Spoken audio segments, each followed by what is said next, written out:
একটি ভাঙা জানালা কিভাবে একটা গোটা সমাজকে নষ্ট করতে পারে জানেন? 1982-তে James Wilson and George Kelling এর একটা থিওরি আছে, তত্ত্ব আছে। তত্ত্বটা হচ্ছে গিয়ে broken window theory. Broken window থিওরিটা আপনারা হয়তোবা কেউ কেউ জানেন। এই তত্ত্বে বলা হয় যে যদি কোনো একটা এলাকায় একটা জানলা ভাঙা থাকে, আর ওই ভাঙা জানলাটা যদি কেউ ঠিক না করে, সেখান থেকে আস্তে আস্তে অপরাধ বাড়তে থাকে। সেখান থেকে আস্তে আস্তে আপনার লুটতরাজ, সেখান থেকে আস্তে আস্তে আপনার সন্ত্রাস, চুরি, আহারজারি এগুলো বাড়তে থাকে। এটার পিছনে কারণ কি? কারণ হচ্ছে গিয়ে ওই ভাঙা জানলাটা দেখে মানুষজন মনে করে যে এটা পরিত্যক্ত, এটার কেউ যত্ন নেওয়ার নাই, এটার কোনো মালিকানা নাই। সো আস্তে আস্তে ওই ভাঙা অংশ থেকে একটু ভিতরের দিকে দেখবে, এরপর ওই জানলাটা ভেঙে ফেলবে, এরপর ভিতরে যাবে, লুটতরাজ করবে, এরকম। এটা যদি আমি আপনাদেরকে একটা উদাহরণ দেই, উদাহরণটা একটা এক্সপেরিমেন্ট হয়েছিল। সেই এক্সপেরিমেন্টটা হচ্ছে কি, একটা গাড়ি ওইটাকে একই জায়গায় প্রায় 10-12 দিন পার্কিং করে রাখা হয়েছিল। 10-12 দিন পার্কিং করা যখন ছিল, তখন এক মানে প্রথমবার হচ্ছে কি গাড়িটাকে মুছে, সবসময় মানে প্রতিদিন একবার করে মুছে সুন্দর করে রাখা হয়েছে। সো ওই গাড়িটা একদম অক্ষত ছিল। দ্বিতীয়বার যখন ওই গাড়িটা অন্য এক জায়গায় পার্ক করে 10 দিনের জন্য রাখা হলো, তখন একটা গ্লাস খালি ভেঙে রাখা হলো।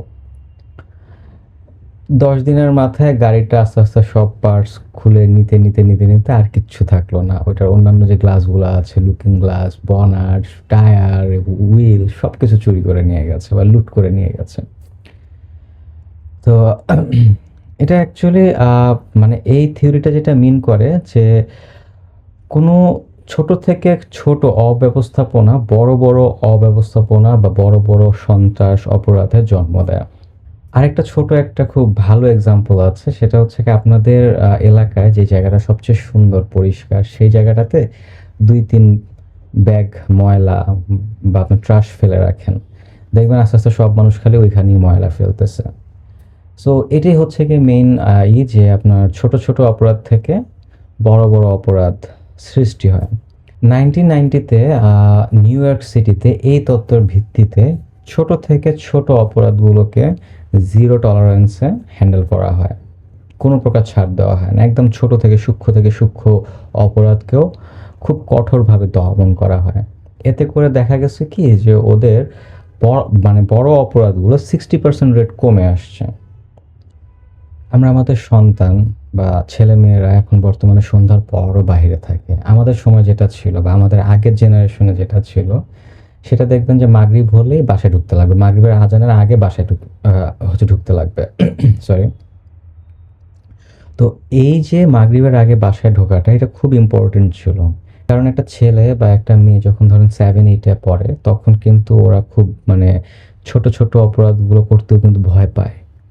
সে ফর এক্সাম্পল একটা ছেলে বন্ধু বান্ধবদের সাথে সিগারেট খাবে, ওইটা কিন্তু রাতে বেলায়, সন্ধ্যার পরে, রাতের আধারে, এলাকার ভিতরে কিন্তু সব মানুষই চিনে।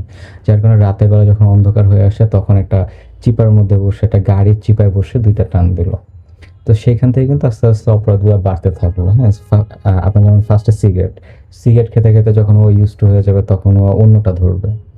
এবং ধরেন ওই রাতের বেলায় চিপার মধ্যে সিগারেট খাইতে খাইতে যখন একটু সাহস হয়ে গেল, এরপর বাইরে এসে খাইলো, এরপর দিনের বেলা খাইলো, এরপরে এরকম করতে করতে আস্তে আস্তে অন্যদিকে যায়।